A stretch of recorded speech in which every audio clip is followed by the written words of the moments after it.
Hello, everybody. Coach Kevin here. Welcome to our Thursday session. The moment is defending. The area is defending third. We're gonna try and focus on the sub-principle of denying the switch or preventing the switch of play. And we're gonna show you a session. I'm gonna show you a session. I'm gonna draft it up as we go along, where it's a three-team rotation, 4v4 plus neutrals. You can do 5v5 plus five neutrals, depending on how your what your numbers are at sessions, obviously. So you can go from 3v3 to 4v4 to 5v5 plus neutrals. First things first, a little bit about me. So I'm with the Boyd Knights. I coach two teams. I'm a CTL, DOC, Club Technical Lead, Director of Coaching, Technical Director license. I'm a licensed coach. I have a couple of kids that are playing for the youth national team in US and overseas, and I've done some work in the pro environment as well. Obviously, I do scouting for the MLS Next bracket that we have with our program. I'll include the link to my resume. You can go over it on your own time, where I've been, what I've done, what kind of licenses I have, and yeah, what teams I've worked for, what I've done, etc. So I'm gonna draft up my session here as we go along. So first things first, I use tactical pad. So defending third. So my teams will always play up from the bottom up. I like the animation part of it. Tactical Pad's a very nice tool. I've used it for many years now, and yeah, it's very useful. It's also very useful for your players if you want to provide them with a visual. So the area of the field with our three-team rotation is the width of the 18-yard box and the length of two 18-yard boxes.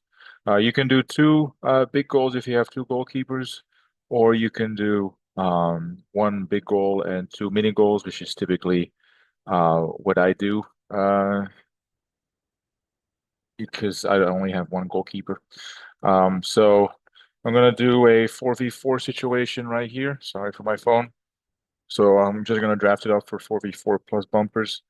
So obviously we're defending, so our main players should be our back four and our six and an eight if you want to include them. But over here, if I include our center back, then obviously I have to include a center forward. If I include my holding mid, I have to include a cam.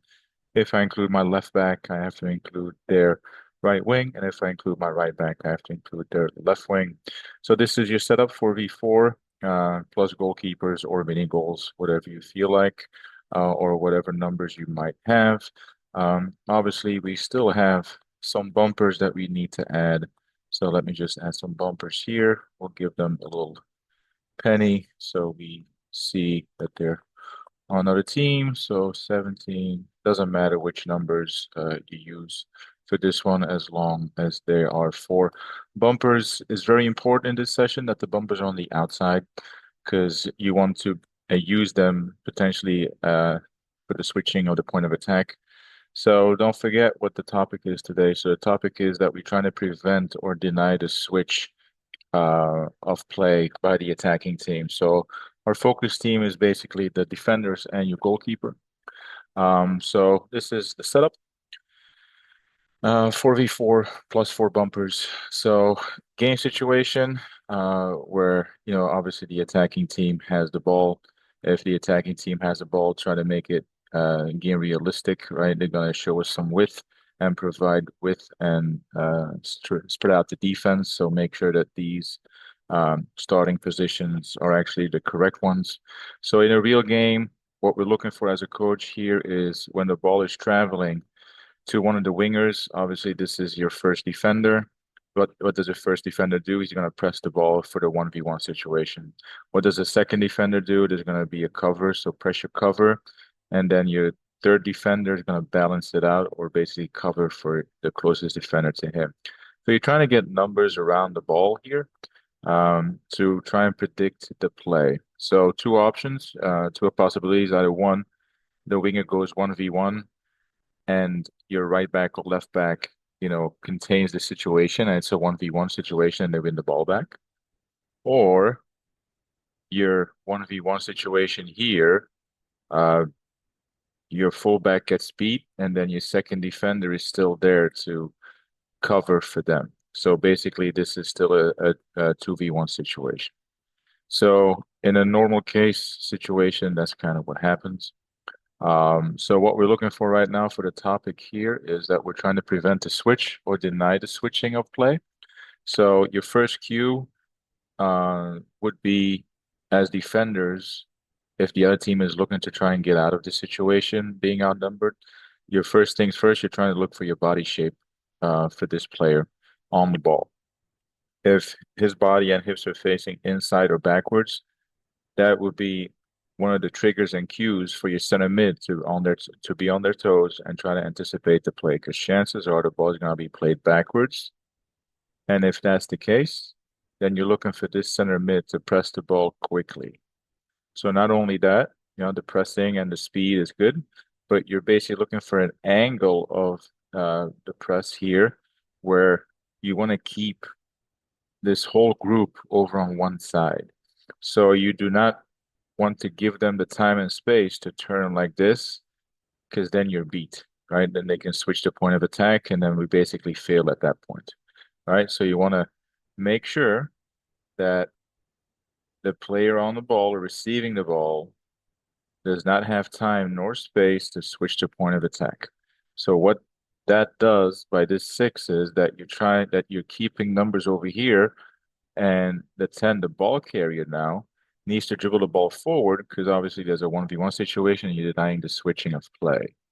So as this unfolds, right, this becomes a 3v2 situation, meaning you or we are outnumbering the opponent right here. So at some point, the 10 player, right, needs to either release the ball, right, and we can challenge or we can win possession back, or we are going to win the ball back in this area of the field, right? And if we do so, then obviously it's an attacking transition, right?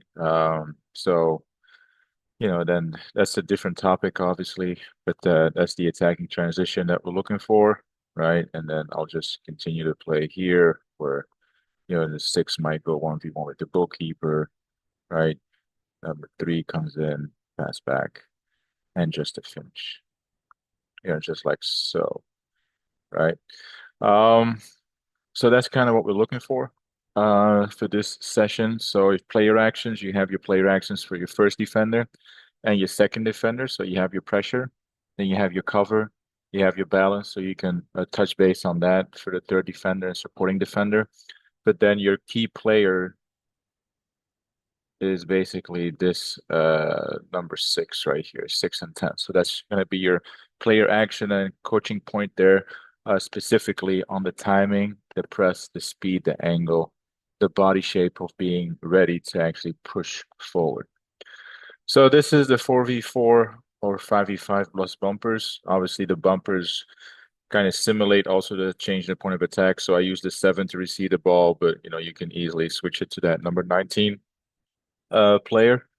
So going back to where we were here, I mentioned the angle of the press, the overloading on one side. So keep them there. You want to block the passing lanes to deny the switch of play. So you want to cut off the opposite side. The timing of the press, obviously, that's a player action that you're looking for to coach, especially for your center mids, for switching point of attack. But the timing of the press obviously goes for everybody on the field, from first defender to second defender and supporting players, obviously.